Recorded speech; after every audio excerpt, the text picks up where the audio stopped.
My parents didn't miss my graduation. They chose my sister's apartment hunting in Palo Alto. The text arrived at 6:18 a.m., blue glow lighting my dorm ceiling. Can't make it today. Helping Sarah find a place near Stanford. We've invested $200,000 in her future. You understand? $200,000 versus 2 empty seats. By 10 a.m., I walked past row C, seats 7 and 8, UC Berkeley Greek Theater, front section, blazing sun on cold metal. Around me, 8,000 families cheered. Behind me, shadows where mine should have stood. I didn't touch the chairs. I posted nothing. My roommate's father did. Those empty seats, that lone graduate, my parents' text in the caption. 2.3 million views by midnight. Dad's entire law firm saw it. Mom's junior league. Then Stanford's alumni network started sharing it. The email arrived at 6:47 a.m. on a Tuesday that changed everything. Congratulations, you have been accepted to the University of California, Berkeley. I read it 3 times before my hands started shaking. Not from disbelief, I'd worked too hard to doubt myself, but from the scholarship line beneath it. Full academic scholarship. $127,000 over 4 years. I grabbed my phone, called home before my brain could tell my fingers to wait. Mom answered on the 5th ring. Hello.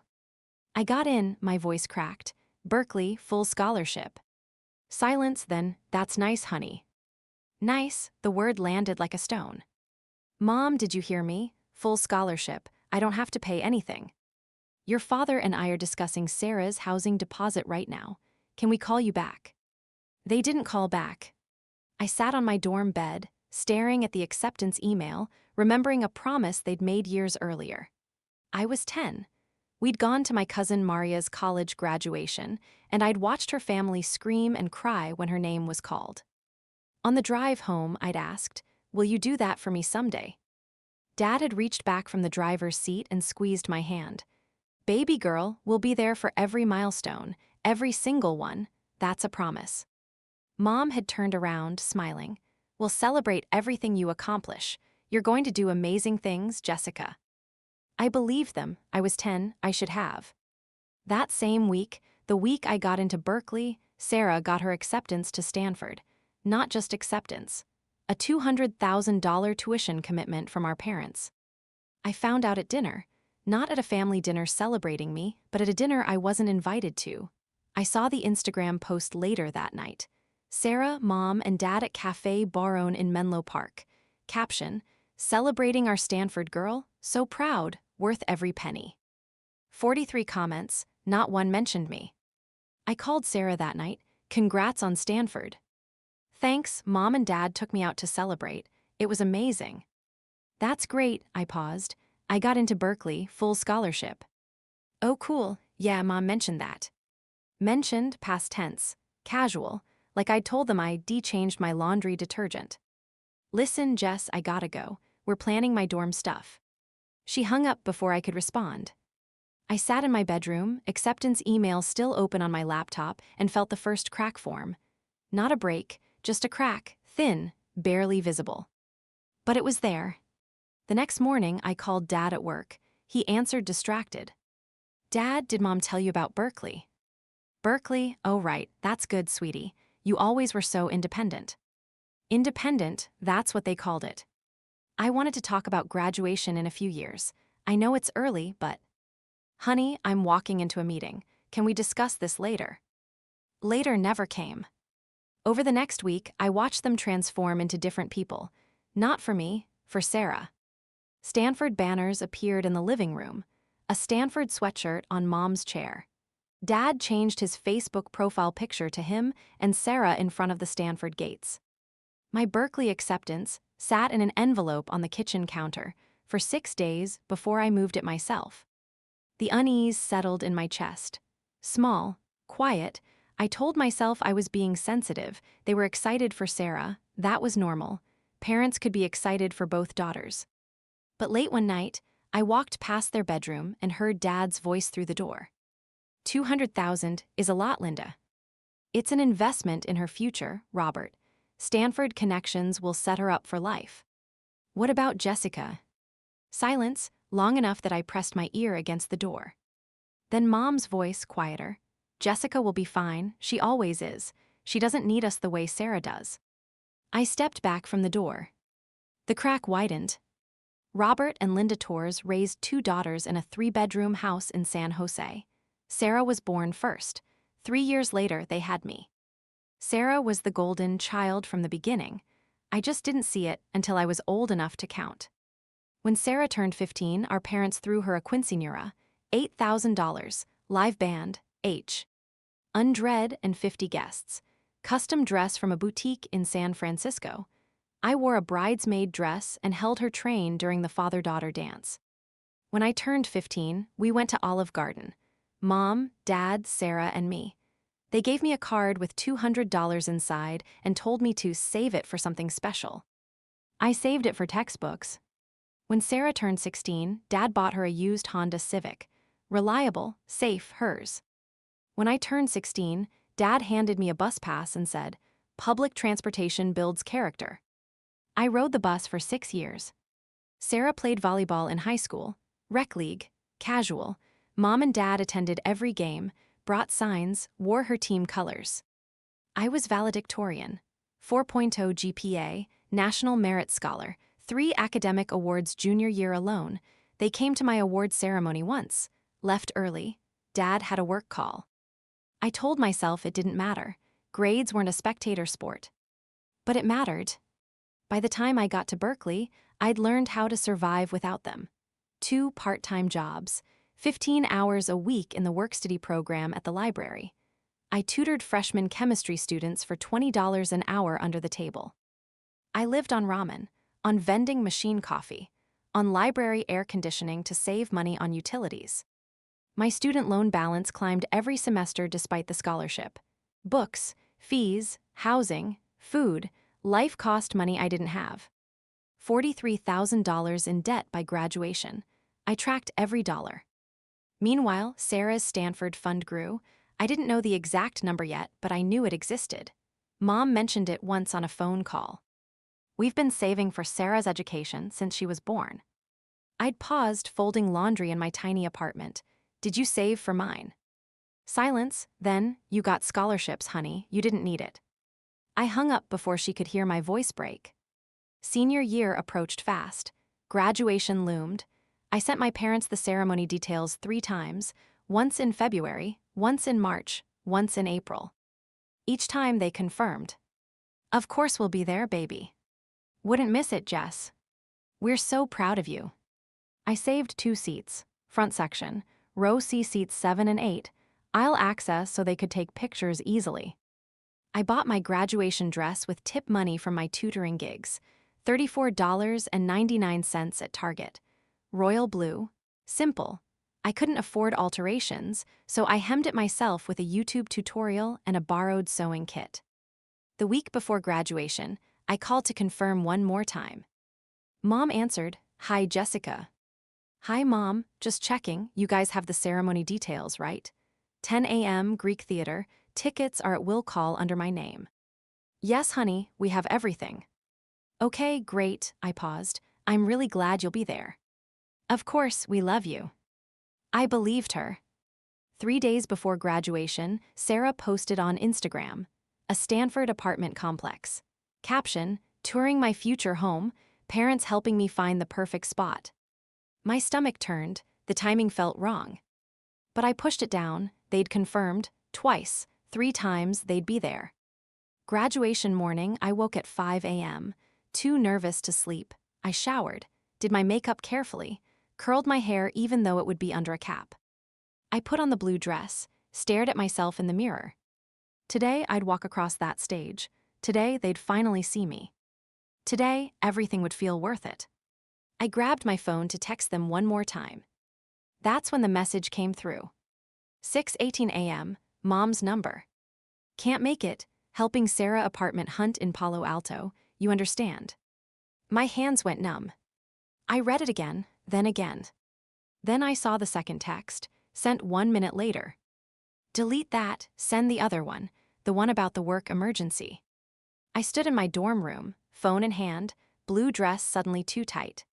The second text glowed on the screen, not meant for me, meant for Dad. Delete that, send the other one, the one about the work emergency. They'd prepared 2 excuses, one true, one false. They'd planned this. My chest tightened, I couldn't breathe right, the room tilted. I called Mom, straight to voicemail. I called Dad, voicemail. I called Sarah, she answered on the 3rd ring. Hey Jess, what's up? Where are you? My voice sounded strange, distant. Palo Alto, apartment hunting with Mom and Dad. Why? My graduation is in 3 hours. Silence. Then, oh shit, I thought that was next weekend. You thought wrong.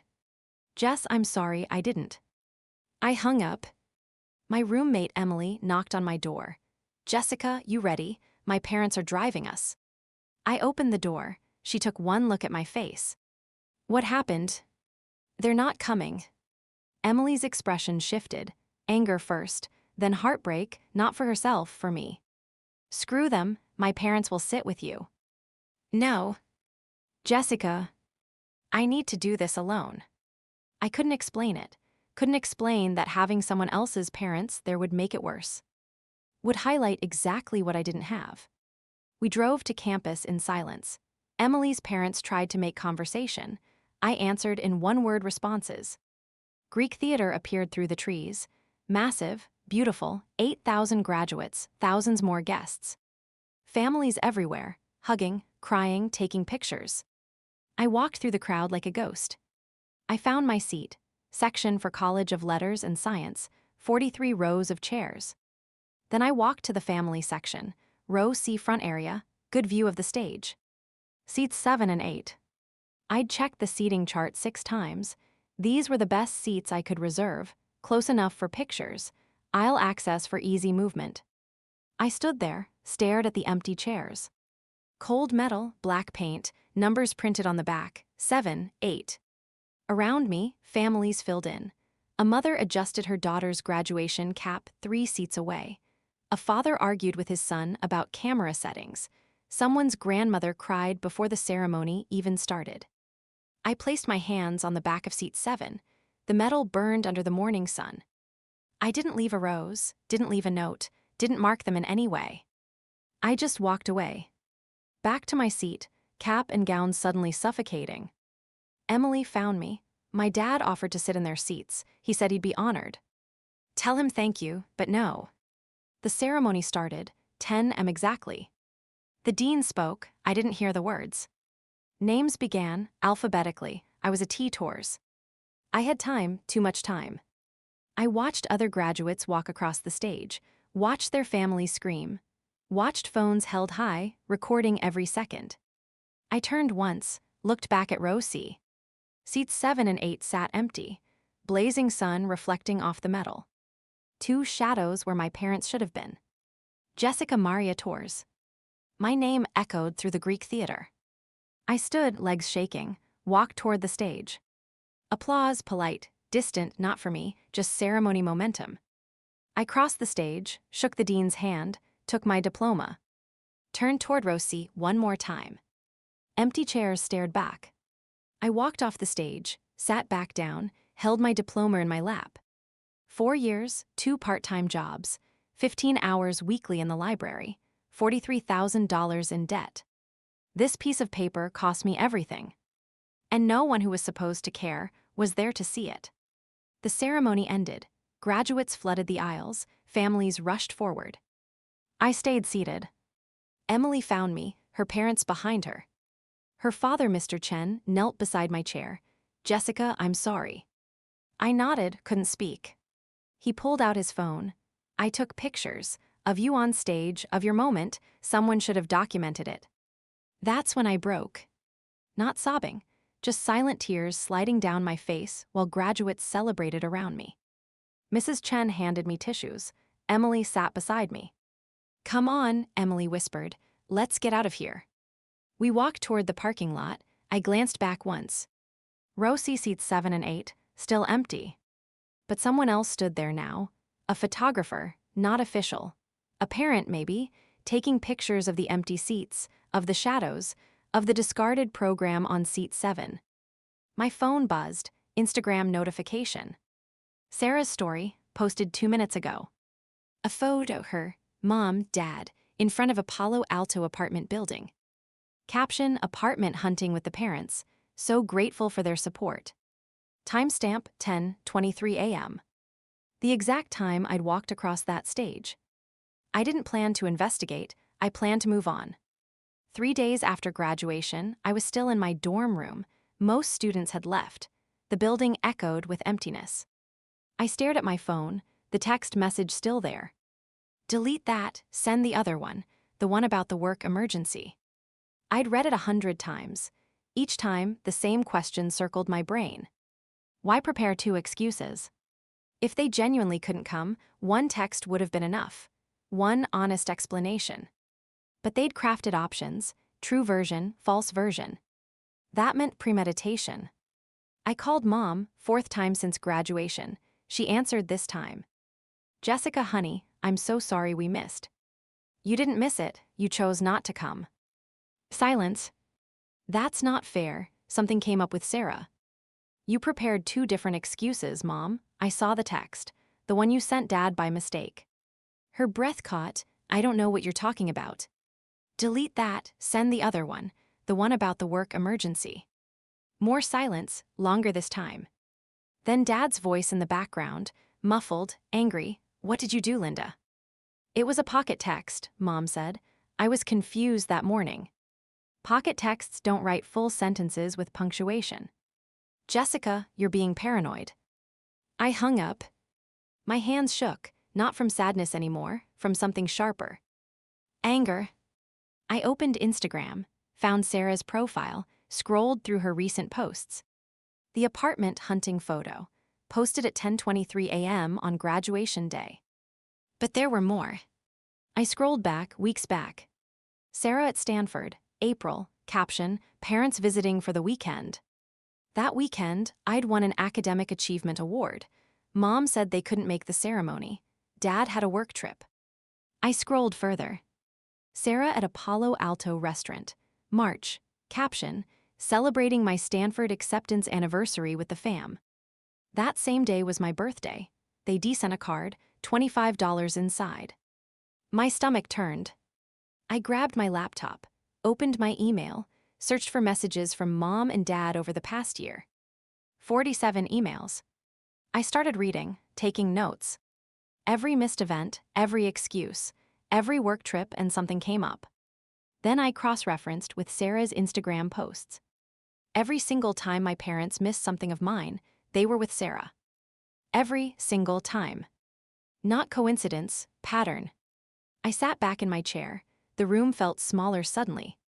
My phone buzzed, text from Emily. My dad took pictures of your ceremony. Want me to send them? Yes. The photos came through. Me on stage, me holding my diploma, me walking back to my seat. Then one more photo. Row C seats 7 and 8. Empty chairs, sharp sunlight, shadows on the ground. But something else caught my eye. A program, left on seat 7. I zoomed in. The program was open, bookmarked to a specific page. My name, highlighted in yellow. Someone had been sitting there, someone had marked my name. Then left before I walked across the stage. My heart pounded. I called Emily. That program on the chair, did you put it there? No, why? Someone marked my name, someone was sitting there and left. Jessica, are you okay? I wasn't okay. I needed answers. I opened my laptop again. This time, I logged into the bank account I'd had since high school, joint account, my name and my parents' names. I hadn't checked it in months, hadn't needed to, it was mostly empty, emergency access only. I logged in. Then stopped breathing. The balance was wrong. Way wrong. The screen glowed in front of me. Wells Fargo savings account. Joint holders, Robert Torres, Linda Torres, Jessica Torres. Balance, $287,443.17. I blinked, read it again. $287,000. My hands started shaking. This account was supposed to be empty. It had been empty. Last time I checked, 2 years ago, it held maybe $300. I clicked on transaction history. The page loaded slowly, too slowly. Then I saw it. Deposits, hundreds of deposits, going back years. Monthly, like clockwork. $800, $1,000, $1,200. Every single month, since the account was opened. I scrolled to the top, account opening date. 25 years ago. 3 years before I was born. My stomach dropped. I clicked on account details, account nickname. Sarah's Future Fund. The words blurred. Sarah's Future Fund. Not mine, Sarah's. But my name was on the account, joint holder, legal access. Why was my name on Sarah's college fund? I kept scrolling, kept reading. Deposits from my parents' primary checking account, every month, without fail. I did the math in my head, 25 years of deposits, average of $1,000 monthly. $300,000, give or take. The current balance was lower, $287,000. Money had been withdrawn. I clicked on withdrawals. There 3 months ago. $52,000, cash withdrawal. Memo, Stanford housing deposit. My vision tunneled. I opened a new tab, searched my email for any account I shared with my parents. Found it, old family shared drive from high school, password still saved. I logged in. Financial folder, tax documents, bank statements. I opened the most recent statement. Wells Fargo, different account, checking account, just my parents' names. I scanned the transactions. Then saw it. Monthly transfers to Jessica Torres joint savings. That was the account I was looking at, the one with $287,000. The one labeled Sarah's Future Fund. My chest tightened. I searched for another account, typed Jessica in the search bar. No results. I tried college fund. One result, the Sarah account with my name attached. There was no Jessica fund. No account labeled for me. Nothing saved, nothing planned, nothing set aside. I opened my student loan portal, logged in. Balance, $43,127.89. $43,000 in debt. While $287,000 sat in an account with my name on it, labeled for my sister. My sister who got everything paid for. My sister who never worked a day through college. My sister who complained about having to share a dorm room her freshman year, while I lived in a basement apartment with black mold and no heat. I grabbed my phone, called the bank. Wells Fargo customer service, this is David, how can I help you? I need information about a joint savings account. I gave him the account number, verified my identity, social security number. Address, date of birth. Yes, Ms. Torres, I see the account. What can I help you with? When was my name added to this account? Keyboard clicking. Looks like you were added as a joint holder when the account was opened, 25 years ago. I wasn't born yet. Pause, more clicking. I see that. It appears your social security number was added when you were approximately 3 days old. My blood ran cold.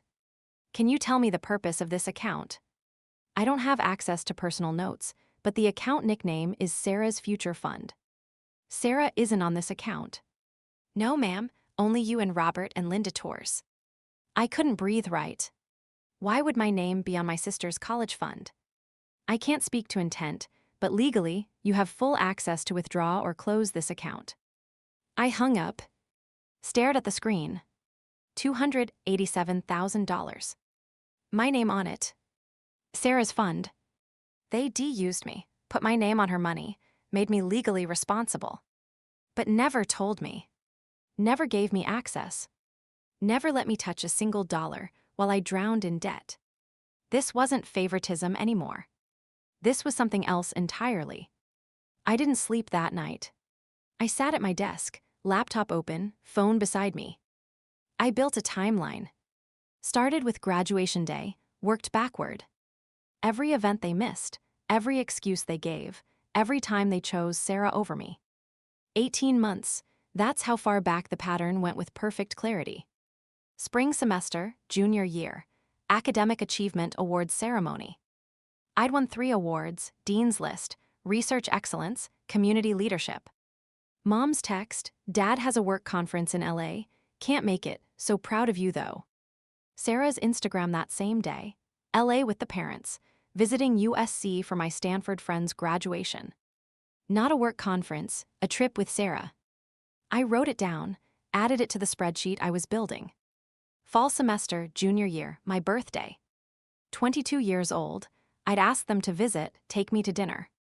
Dad's text, swamped at work, next time, love you. Sarah's Instagram, birthday brunch with Mom and Dad, they surprised me at Stanford. It wasn't my birthday, it was hers, 3 months earlier. But they'd forgotten mine entirely. I kept digging. Sophomore year, spring, I'd been nominated for a competitive research position. Final interview required parent references. I'd asked them to be available for a phone call. Mom said yes, gave me her number to pass along. The research coordinator called me 2 days later. We couldn't reach your mother, her number went to voicemail, we left 3 messages. I didn't get the position. I checked Sarah's Instagram that same week. Parents' weekend at Stanford, they extended their trip. They'd been with her, phones off, ignoring calls. I lost an opportunity because they chose her. My hands clenched into fists. I kept scrolling, kept building the timeline. Sophomore year, fall, I'd asked them for a small loan. $800, textbooks and lab fees, I'd pay them back in 2 months. Dad said no, money's tight, Jess, you're resourceful, you'll figure it out. I took on extra tutoring shifts, ate ramen for 6 weeks straight. That same month, Sarah posted a photo, new MacBook Pro. Caption, thank you Mom and Dad, best parents ever. MacBook Pro, $1,200 minimum. Money wasn't tight, it was reserved for her. 4 instances became 7, 7 became 12.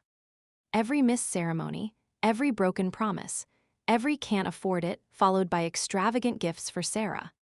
18 months of lies. But it went deeper than 18 months. I opened old photo albums on my phone, high school years. Sarah's quinceañera, $8,000. My 15th birthday, Olive Garden, 4 people, $40 bill. Sarah's car at 16, Honda Civic, used but reliable, freedom. My 16th birthday, bus pass, $50 loaded, builds character. Sarah's volleyball games, parents attended every single one, matching t-shirts, custom signs. My valedictorian speech, parents arrived late, left early, didn't stay for photos. This wasn't 18 months. This was my entire life. I'd just been too hopeful to see it clearly. Too desperate for their approval to acknowledge the pattern. The graduation betrayal wasn't an anomaly, it was the culmination. The natural conclusion to 22 years of being second choice. I leaned back in my chair, stared at the ceiling. The spreadsheet was complete, 47 documented instances, dates, events, excuses, cross-referenced with Sarah's social media. Proof undeniable, mathematical. I'd spent 4 years working myself to exhaustion, $43,000 in debt, 2 jobs, sleepless nights, panic attacks in library bathrooms, while they built a $287,000 safety net for Sarah. And put my name on it so they could write it off their taxes. My chest burned, not sadness, not hurt. Rage. Pure clarifying rage. I grabbed my phone. Called Marcus Chen, Emily's older brother, my friend since freshman year. He answered on the second ring, Jessica, it's 2 a.m. I need to show you something. Now.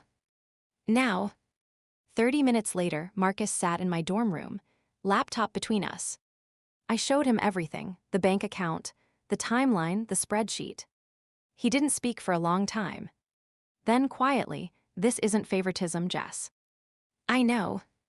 This is financial abuse, emotional fraud. I nodded. What are you going to do? I looked at the screen, at the numbers, at the years of evidence. I'm going to make them admit it. How? I met his eyes. Publicly. Marcus met me at Café Strata the next evening, 6 p.m., corner table, away from other customers. I brought my laptop, the evidence file, printed bank statements in a folder. He ordered 2 coffees, I couldn't drink mine. Show me everything again, he said. I opened the laptop, turned it toward him, the Wells Fargo account, Sarah's future fund, $287,000. His jaw tightened. Your name is on this. Since I was 3 days old. Jesus, Jess. I pulled out the printed timeline, the spreadsheet, 18 months of documented lies. He read in silence, his expression darkened with each line. Finally, he looked up.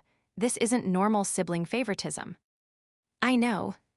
No, I mean legally. This crosses lines. He tapped the bank statement. They used your social security number, put your name on an account you didn't know existed, for someone else's benefit. Is that illegal? I don't know, but it's wrong, deeply wrong. I nodded, my throat tight. Marcus leaned forward. My parents noticed, years ago. Noticed what? The way your parents treated you, the way they talked about Sarah versus you. He paused.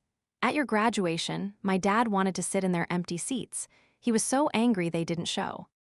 He offered, I said no. I know, but Jess, you need to understand something. His voice was firm. This isn't in your head. This isn't you being sensitive. This is real. This is documented. This is abuse. The word landed heavy. Abuse.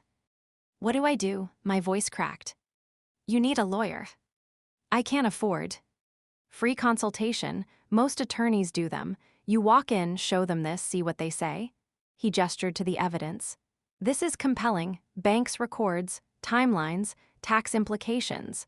A lawyer will take this seriously. What if they say it's not illegal? What if I'm just... Jessica, he grabbed my hand across the table. Stop. They built a $300,000 future for her. You got $43,000 in debt and empty chairs. That's not okay. I started crying, quiet, tears sliding down my face. Marcus didn't let go of my hand. They used you, he said quietly. Put your name on her money, made you legally tied to it, probably for tax benefits, and never told you, while you worked 2 jobs and ate ramen and took on debt. I wiped my face with my free hand. I just wanted them to love me equally. I know. I worked so hard, I thought if I just achieved enough. This isn't about your achievements. This is about their choices. His grip tightened. You could have cured cancer and they still would have chosen her, because this was never about you being good enough. The truth of that statement broke something open in my chest. What do I do now? I whispered. Marcus pulled out his phone, started typing. My uncle is a family law attorney. I'm texting him right now, asking for a referral. Marcus, you're not doing this alone, not anymore. His phone buzzed 30 seconds later. He read the message, then looked at me. He gave me a name, Sarah Vega, family law specialist in Oakland. He says she's tough, fair, takes cases like this seriously. Cases like what? Financial abuse, emotional neglect, family fraud. I stared at the laptop screen, at the numbers, at the years of evidence. Okay, I said. Okay. Call her, set up a consultation. Marcus smiled, small, proud. There's the Jessica I know. He made the call right there, spoke to a receptionist, explained the basics. Hung up, Friday, 10 a.m., her office in downtown Oakland. Consultation is free for the first hour. 3 days away. 3 days to prepare. 3 days to decide if I was really going to do this. I looked at Marcus. Thank you. Don't thank me yet. This is going to get ugly. I know. Your family will implode. I know. He studied my face. Are you ready for that? I thought about the empty chairs, the secret fund, the 18 months of lies. Yes, I said, I'm ready. Sarah Vega's office was on the 4th floor of a building near Lake Merritt. Professional, clean, degrees on the wall. She was younger than I expected, maybe 35, sharp eyes, firm handshake. Jessica Torres. Yes. Come in, sit. I sat across from her desk, folder in my lap, hands shaking slightly. Marcus had offered to come. I'd said no. This part I needed to do alone. Sarah sat down, opened. A notepad? My colleague said you're dealing with a family financial matter. Tell me what's going on. I opened the folder, pulled out the bank statements first, slid them across the desk. This is a savings account. Joint holders are my parents and me, but I didn't know it existed until a week ago. She picked up the statement. Read, her eyebrows rose. $287,000. Yes. Account nickname is Sarah's Future Fund. Who's Sarah? My older sister. Sarah's eyes sharpened. She set down the statement, leaned forward. Walk me through this. Start from the beginning. I told her everything: the graduation betrayal, the text message, the investigation, the timeline, the discovered account. She took notes, asked questions, specific questions. Your name was added when you were 3 days old. Yes, the bank confirmed it. Did you have access to this account, online login, statements sent to you? No, nothing. I didn't know it existed. Have you ever withdrawn from it? Never. Has money from this account ever been used for your benefit? No, only Sarah's. The $52,000 withdrawal 3 months ago was her Stanford housing deposit. Sarah wrote something down, underlined it twice. Do you know if your parents claimed this account on their taxes? I found old tax returns. They claimed me as a dependent until I was 18. Sarah through all 4 years of college. But you had student loans. $43,000 worth. She set down her pen, looked at me directly. Jessica, what you're describing is financial exploitation, possibly fraud. They used your social security number to open an account, put your name on it for legal protection, but denied you access or knowledge. That crosses legal boundaries. My heart pounded, so it's illegal. It's complicated. The account has your name on it, so technically you have legal access, but the intent matters. They used you. She tapped the statement. This could be considered financial abuse, particularly if they received tax benefits from having your name attached. What are my options? Sarah pulled out a legal pad, drew a diagram. 3 paths. 1. Civil lawsuit, sue for emotional distress and financial damages. 2. Criminal complaint, report for fraud or identity theft. 3. Family mediation, formal setting, neutral party, forced conversation. What do you recommend? That depends on your goal. Do you want money, justice, an apology, relationship repair? I thought about the empty chairs, the years of second place, the lies. I want them to admit what they did, publicly, in front of everyone who watched them choose her over me. Sarah studied me. That's revenge. I need to be clear. Revenge is expensive, emotionally and financially. Civil cases take 8 to 14 months, cost $15,000 to $40,000 upfront. Criminal cases are out of your control once filed. What if I don't want courts? What if I just want them exposed? She leaned back. That's not a legal strategy, that's a personal one. But it's not illegal. No, it's not. She paused. Jessica, as your attorney, I'd tell you to pursue mediation first. Get their admission on record, legal protection. But as someone who's seen cases like this. She stopped, chose her words carefully. Sometimes the legal system can't give you what you actually need. Sometimes you need them to face what they've done in front of the people who matter. I met her eyes. Can you help me prepare for that? Prepare for what exactly? A confrontation, public, documented, with evidence they can't deny. Sarah was quiet for a long moment. Then she smiled, small, sharp. I can help you build a case file, organize evidence, make sure you're not crossing legal lines, but what you do with it, that's your choice. How much would that cost? For case preparation, $1,500, flat fee. I thought of my savings, barely enough. I'll do it. Over the next 3 weeks, I became someone I didn't recognize. Methodical, cold, precise. I built a case like I was building a prosecution file. Sarah Vega gave me a framework, categories, standards of evidence, documentation requirements. I followed them exactly. Evidence Category 1, financial. I gathered every bank statement I could access, the Wells Fargo account, my student loan statements, credit card records. I requested official documentation from the bank. Account history going back 25 years, every deposit, every withdrawal, signed authorization forms showing when my name was added. The packet arrived in the mail, 47 pages. I highlighted every relevant transaction, created a summary page, Total deposited over 25 years, $312,000. Current balance, $287,443.17. Total withdrawn, $67,556.83. I cross-referenced withdrawals with Sarah's life events. High school graduation trip to Europe, $8,000. Stanford application fees and tour, $4,000. Stanford housing deposit, $52,000 though. Use end. Every major expense for Sarah traced back to this account. The account with my name on it. Evidence category 2, timeline documentation. I printed every text message from my parents over the past 2 years, 43 conversations. I screenshotted every Instagram post from Sarah showing my parents with her, 62 posts over 18 months. I created a master spreadsheet, 3 columns, date, event I was promised, actual parent location. 23 instances where they'd lied about why they couldn't attend my events. 23 instances where Sarah's social media proved they were with her instead. I color-coded it, red for direct lies, yellow for broken promises, blue for financial disparities. The spreadsheet ran 4 pages when printed. Evidence category 3, comparative analysis.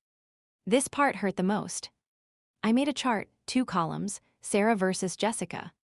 Quinceañera, $8,000 versus $40 dinner. Car at 16, Honda Civic versus bus pass. College tuition, $200,000 paid versus $43,000 in loans. Graduation attendance, present and celebrating versus apartment hunting. The numbers didn't lie, the pattern was undeniable. Evidence category 4, tax documentation. I found old tax returns in my parents' shared drive. I shouldn't have had access, but they'd never removed me after high school. I printed 5 years of returns. They'd claimed me as a dependent until I turned 18, then stopped. But they'd claimed Sarah through all 4 years of college, even though she was over 18, even though she wasn't living at home most of the year. I highlighted the dependent claims, the education credits, the deductions. Sarah Vega had been right, they'd received tax benefits. Evidence category 5, witness statements. This part was harder, it meant telling people. I started with Marcus. He wrote a 3-page statement, detailed what he'd observed over 4 years, his parents' concerns, the graduation day empty chairs, his father's photographs. I reached out to Emily, my college roommate. She wrote 2 pages, described living with me, watching me work 2 jobs, hearing my parents cancel visits last minute, being there on graduation day. I contacted 2 of my professors, Dr. Rivera and Dr. Lim. Both had nominated me for awards, both had met my parents briefly. Dr. Rivera wrote, "In 20 years of teaching, I've rarely seen a student work as hard as Jessica. I've also rarely seen parents so absent from their child's academic success." Dr. Lim's statement was shorter. Jessica's parents attended 1 event in 4 years. They left early. I had 5 witness statements by the end of the 2nd week. Police report consideration. Sarah Vega asked if I wanted to file a police report for fraud. I went to the Oakland Police Department, talked to an officer at the front desk. Detective Morris, mid-50s, kind eyes. I explained the situation, showed him the bank documents. He listened, took notes, then shook his head. "This is financial favoritism. Unethical as hell, but not criminal. Your name is on the account, you have legal access. They didn't steal from you, they just hid something from you. So there's nothing illegal. Not technically, family law matter, civil court, not criminal." I left the station feeling both relieved and frustrated. Relieved I wasn't pursuing criminal charges against my parents. Frustrated that what they'd done wasn't illegal. Final preparation. By the end of 3 weeks, I had a binder, 2 inches thick, tabbed sections, summary page up front. Financial evidence, timeline documentation, witness statements, comparative analysis, tax records. Everything organized, everything documented, everything undeniable. Sarah Vega reviewed it in her office. She didn't speak for 10 minutes, just read. Finally, she looked up. "This is the most comprehensive case file I've seen from a non-lawyer." "Is it enough?" For what you want to do? Yes, she closed the binder. Jessica, if you present this publicly, they won't be able to deny it. They won't be able to spin it. The numbers don't lie. When should I do it? She checked her calendar. Sarah's Stanford graduation is in 2 weeks. Yes. That's your moment. Maximum witnesses. Maximum impact. They'll be celebrating her. You present this. The contrast will be devastating. My stomach flipped, nervous, terrified, determined. I'm ready, I said. Sarah smiled. Yes, you are. Sarah's Stanford graduation ceremony was scheduled for 3 weeks away. I circled the date on my calendar, drew a star next to it. This was the moment. Sarah Vega had walked me through it step by step.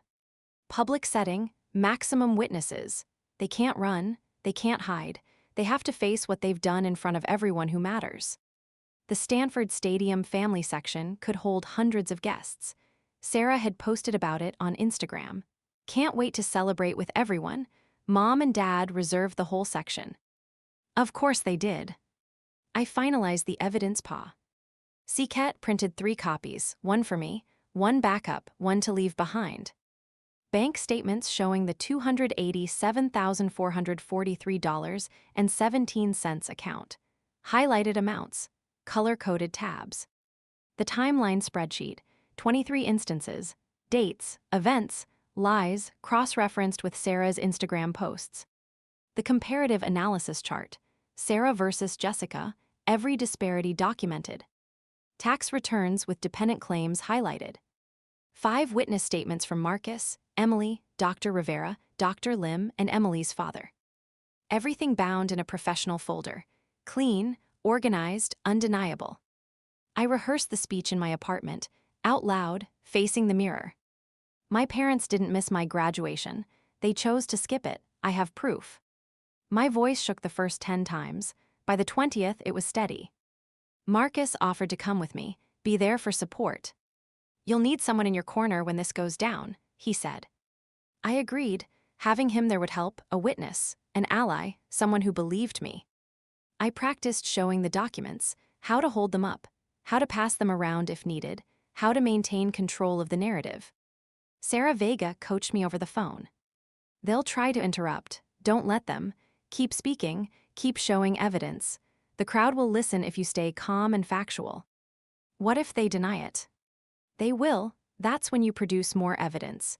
Every denial you counter with documents. Eventually, they'll have nothing left to say. I asked her about legal consequences. Can they sue me for defamation? Not if everything you say is true. Truth is an absolute defense. That's why your documentation matters. You're not making accusations, you're presenting facts. The days crawled by, each one heavier than the last. I didn't tell my parents I was coming, didn't RSVP, didn't give them warning. They texted occasionally, normal messages. Mom, hope you're doing well, honey. Dad, let's plan a visit soon. Sarah, can you believe I'm finally graduating? Mom and Dad are throwing a huge party after. I didn't respond to any of them. 2 days before the ceremony, I packed a bag, the evidence folder, a change of clothes, my phone fully charged, Marcus's number on speed dial. 1 day before, I couldn't eat. My stomach was a knot of nerves and adrenaline. That night, I lay in bed staring at the ceiling. Tomorrow, I would walk into that stadium. Tomorrow, I would show them who I'd become. Tomorrow, everything would change. I was ready. The morning of Sarah's graduation, I woke at 5 a.m. Couldn't sleep anymore, my heart pounded too hard. I showered, dressed carefully, royal blue dress. The same one I'd worn to my own graduation, the $34 Target dress I'd hemmed myself. I wanted them to recognize it. Marcus picked me up at 7, the ceremony started at 10, we'd arrive early. Position ourselves strategically. You okay? He asked as I got in the car. No, but I'm doing this anyway. He nodded, didn't try to talk me out of it, just drove. The 45-minute drive to Stanford felt like hours. My hands wouldn't stop shaking. I held the evidence folder in my lap, gripped it so tight my knuckles turned white.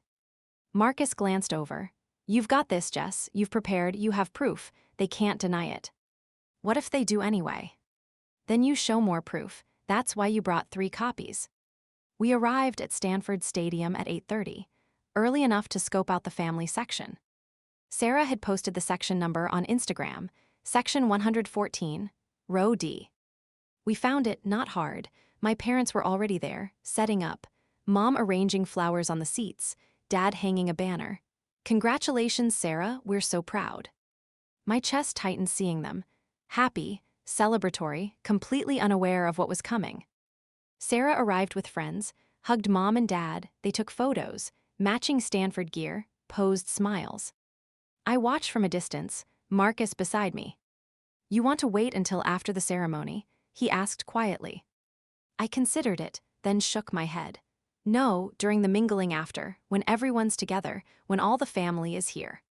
More guests arrived, aunts, uncles, cousins, grandparents. Aunt Rosa, Uncle Marco, people I hadn't seen in years. They gathered in section 114, laughing, talking, taking pictures.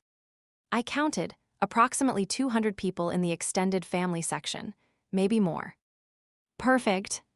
The ceremony began at 10. We sat far back, out of sight, watched from a distance. Stanford's commencement was grand. Thousands of graduates, speeches, music, applause. I barely heard any of it. I kept my eyes on section 114, on my parents, on their proud faces. They'd come to this graduation, reserved a whole section, brought flowers and banners. They de-skipped mine for apartment hunting. The anger burned steady in my chest, not explosive, just constant, clarifying. Sarah's name was called, she crossed the stage. My parents stood, cheered, Dad wiped away tears. Real tears for her. Marcus touched my arm. You sure about this?" I looked at him, then back at my parents. "Yes." The ceremony ended. Graduates flooded the aisles. Families rushed to find their students. Section 114 became chaos. Hugging, crying, celebrating. Sarah found our parents, more photos, more tears, extended family joined in. I stood, Marcus beside me. "Now," he asked. "Now." We walked toward section 114, folder in my hands. My heart hammered, my hands shook, but my steps were steady. Aunt Rosa saw me first, her eyes widened. "Jessica." Other heads turned, cousins, uncles, my parents. Mom's smile faltered. "Jessica, what are you doing here?" I stopped 3 feet away from them, the folder visible in my hands. Sarah looked confused. "Jess, I didn't know you were coming." I met my mother's eyes, then my father's. "I need to say something," I said. The section quieted, conversation stopped, everyone turned to look. This was it. No turning back now. I stand in the center of section 114. 200 people stare at me. My parents' faces show confusion, then concern. Sarah steps closer to them, protective. "Jess, what's going on?" I open the folder. My hands shake, but my voice is steady. 3 weeks ago, Mom and Dad skipped my UC Berkeley graduation. They texted me at 6 a.m., said they couldn't make it. They were helping Sarah apartment hunt. Murmurs ripple through the crowd. Aunt Rosa frowns. Mom's face goes pale. "Jessica, this isn't the time." I'm not finished. I pull out the first document, hold it up. But that text wasn't the whole truth. Mom sent Dad a second text. By accident, it said, "Delete that. Send the other one, the one about the work emergency." Silence complete, absolute. Dad's mouth opens, closes, no words come out. I keep going. They'd prepared 2 excuses, one true, one false. They planned to lie to me about why they missed my graduation. Uncle Marco steps forward. "Bob, is this true?" Dad's jaw tightens. "Jessica, you're taking this out of context." I have screenshots. I pull them out, pass them to Uncle Marco. He reads, his expression darkens. I turn back to the crowd. My voice grows stronger. But it wasn't just graduation. It was 18 months of lies, 23 events they missed. 23 times they said they couldn't come. Every single time, they were with Sarah instead. I pull out the timeline spreadsheet, hold it up. I documented everything, dates, events, their excuses, cross-referenced with Sarah's Instagram posts showing where they actually were. Aunt Rosa takes the spreadsheet, reads, Her hand flies to her mouth. Mom finds her voice. We were supporting both of you. No, the word cuts through the space. You were supporting her, I have proof. I pull out the bank statement, the big one. This is it. Wells Fargo savings account. Joint holders, Robert Torres, Linda Torres, and Jessica Torres. Balance, $287,443. Gasps, actual gasps from the crowd. My name was added to this account when I was 3 days old. I didn't know it existed until 2 weeks ago. I hold up the statement, show the account nickname. Sarah's Future Fund. The words echo through the section. People lean in, stare at the document. Sarah's face drains of color. What? Your college fund, $287,000, built over 25 years, my name on it, your money in it. I turn to my parents, they're frozen, pale, speechless. I worked 2 jobs through college, 15-hour weeks in work study. I have $43,000 in student loans. I ate ramen for 4 years. I hemmed my own graduation dress because I couldn't afford alterations. My voice cracks, but I push through. And the entire time, this account existed, with my name on it, probably for tax benefits. $287,000 I never saw, never knew about, while you paid for everything for Sarah. Grandmother steps forward, her face is hard, angry. Robert, Linda, explain this. Dad tries, we were planning to tell Jessica. When? I cut him off. When were you planning to tell me? After I graduated with debt, after you missed my ceremony, after 22 years of choosing her over me. I pull out the comparative analysis. My hands don't shake anymore. Sarah's quinceañera, $8,000. My 15th birthday, $40 dinner. Sarah's car at 16, Honda Civic. Mine, bus pass. Sarah's college tuition, $200,000 paid. Mine, $43,000 in loans. I pass the document around. Person to person, the numbers speak for themselves. You spent $250,000 on her. You spent nothing on me. And then you skipped the one day I needed you most. Mom's crying now. Jessica, please, you don't understand. I understand perfectly. You built her a future. I built my own. The difference is I did it alone while you watched. The crowd is silent. Some people are crying, others look furious. Sarah tries to speak. I didn't know about the account. But you knew they paid for everything. You knew they came to everything. You knew they chose you. She has no response. I look at my parents one last time. I have 5 witness statements from professors and friends. I have tax returns showing you claimed Sarah as a dependent through college, but not me. I have 18 months of documented lies. A lawyer reviewed everything. She called it financial exploitation and emotional abuse. Dad's voice is barely a whisper. We love you, Jessica. You love her more, the numbers prove it, and now everyone here knows exactly who you are. I close the folder. The evidence has been delivered. The truth is out. Aunt Rosa walks over, stands beside me, then Uncle Marco, then 3 cousins. They don't say anything, just stand with me. My parents stand alone, surrounded by 200 witnesses who just watched their carefully constructed image shatter. I turn to leave. Marcus appears, takes my arm. As we walk away, I hear grandmother's voice, sharp, furious. Robert, Linda, you have a lot of explaining to do. I don't look back. My phone exploded within an hour.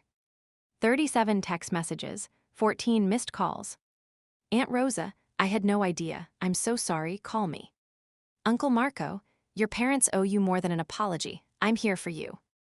3 cousins, messages of support, shock, validation. But also 4 messages defending my parents. Aunt Diane, you embarrassed your family. This was cruel. A cousin I barely knew. There are 2 sides to every story. Sarah called 6 times. I didn't answer. Mom texted at midnight. Please let us explain. This isn't what it looks like. Dad followed. You've destroyed this family. I hope you're proud. I blocked both numbers. Marcus stayed with me that night. Ordered food I couldn't eat. Sat with me while I shook from adrenaline crash. You did it, he said quietly. I nodded, couldn't speak yet. Sarah Vega called the next morning. Jessica, I've been getting calls. Your family is in chaos. How are you holding up? I'm okay. Good, now we document everything, every response, every threat, every reaction. This is evidence for what comes next. What came next was war. I filed a civil lawsuit 3 days after the Stanford confrontation. Not for money, for acknowledgement. Sarah Vega walked me through it. We're suing for intentional infliction of emotional distress. We'll cite the financial exploitation, the pattern of favoritism, and the graduation betrayal as evidence. The complaint was filed in Alameda County Superior Court, case number stamped, official. I sued for $50,000, not because I expected to get it, because the number had to be significant enough to be taken seriously. My parents hired an attorney within a week, Gerald Pritchard, expensive suit, condescending tone. He filed a motion to dismiss, claimed parental discretion over finances, and no legal duty to attend events. Sarah Vega demolished it in her response. Parental discretion does not extend to systematic favoritism that causes documented psychological harm. Nor does it permit using a child's identity for financial benefit without consent or knowledge. The motion was denied. We were going to trial. The next 6 months were brutal. Depositions, discovery, interrogatories. I had to answer hundreds of questions under oath, relive every moment, every hurt, every betrayal. My parents' deposition lasted 8 hours over 2 days. I read the transcript later. Mom claimed she always planned to help Jessica eventually. Dad insisted Jessica was more independent and didn't need as much support. Their attorney argued the bank account was a family asset Jessica had access to at any time. Sarah Vega countered, Jessica didn't know it existed, that's not access, that's concealment. Evidence was submitted officially, all 47 pages of bank statements, the timeline spreadsheet, 5 witness statements, tax returns, screenshots. Everything I'd gathered became part of the legal record. My parents tried to settle twice. First offer, $20,000. No admission of wrongdoing, mutual non-disclosure agreement. I said no. Second offer, $35,000. Admission that mistakes were made. Still required me to stay silent. I said no again. I don't want their money, I told Sarah Vega. I want a judge to say what they did was wrong.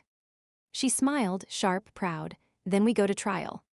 The trial was scheduled for early the following year, 8 months after I'd filed. 4 days in court, 6 witnesses, hours of testimony. Marcus testified, described what he'd observed over 4 years, the empty chairs, the pattern. Emily testified, explained living with me, watching me struggle while my parents funded Sarah's life. Dr. Rivera testified. In my professional opinion, Jessica's parents were not simply absent, they were selectively absent. My parents testified, tried to explain, justify. Mom cried on the stand, said she oved both daughters equally. The timeline spreadsheet was projected on a screen, 23 instances, red highlights. Sarah Vega walked through each one. March 15th, you missed Jessica's award ceremony, where were you? Mom hesitated, with Sarah at Stanford. April 22nd, you canceled Jessica's birthday visit, why? Sarah needed help with housing applications. May 15th, you skipped Jessica's graduation, for what? Silence. For apartment hunting with Sarah, correct. Yes. The jury deliberated for 7 hours. When they returned, the foreperson stood. We find in favor of the plaintiff, Jessica Torres. My chest collapsed with relief. The judge spoke. The court finds that the defendants engaged in a pattern of extreme and outrageous conduct that caused the plaintiff severe emotional distress. Judgment is entered for the plaintiff in the amount of $43,000, the exact amount of student loan debt Ms. Torres incurred, while defendants maintained a $250,000 fund for her sister. $43,000. Not 50, not 35. Exactly what I'd borrowed to pay for the education they'd refused to fund. The judge continued. Additionally, defendants shall pay plaintiffs legal fees in the amount of $8,500. I looked at my parents. Dad's face was stone, Mom was crying. They appealed. The appeal was denied 4 months later. By then, the damage was done. not just to them, to the entire family structure. Aunt Rosa stopped speaking to my parents entirely, hosted Thanksgiving that year, invited me, not them. Uncle Marco told them at a family gathering, "What you did to Jessica is unforgivable. Don't expect me at your events anymore." Grandmother, my father's mother, changed her will. I found out later. She removed my parents as executors, named me and Uncle Marco instead. 4 cousins sided with me, 2 sided with my parents. The rest tried to stay neutral and failed. Sarah stopped posting on social media. Her Instagram went private. The last public post was a vague statement about family struggles. My parents' church friends started asking questions. The case had been public record, details leaked. Mom stopped attending her book club. Too many uncomfortable questions. Dad's law firm knew, partners saw the court documents, he wasn't fired, but the social dynamic shifted. Whispers, judgment. They sold their house 8 months after the verdict, downsized to a condo. The judgment had been paid, forced wage garnishment after 3 months of non-payment, but the financial strain was real. I didn't celebrate their suffering, but I didn't mourn it either. They made choices, now they lived with consequences. The first holiday season without them was strange, painful, but also freeing. Thanksgiving at Aunt Rosa's, 23 people, laughter, warmth, no tension, no performance. Uncle Marco raised a glass, to Jessica for having the courage to tell the truth. Everyone drank to that. I cried, good tears, healing tears. Christmas was quieter, just Marcus and his family. They'd invited me years ago, now it felt like tradition. Marcus's dad gave me a gift, a framed photo, me on stage at Berkeley, holding my diploma, the photo he'd taken. "You earned this," he said. "Alone, that makes it more valuable." I hung it in my apartment, next to my degree. 2 years passed, then 3. My parents and I never reconciled. I didn't expect to. Some breaks are permanent, some families can't be repaired. And that's okay. It's been 3 years since that day at Stanford Stadium. I'm 25 now, living in Oakland, 1-bedroom apartment with a view of Lake Merritt. I paid off my student loans 18 months ago. The judgment covered most of it. I paid the rest with income from my job. $43,000, gone, deleted, 0 balance. My credit score went from 640 to 731. I have a 6-month emergency fund, $28,000 in savings. I contribute $200 monthly to a Roth IRA. I'm building the financial future my parents never built for me. My career took off in ways I didn't expect. I work for a tech consulting firm in San Francisco.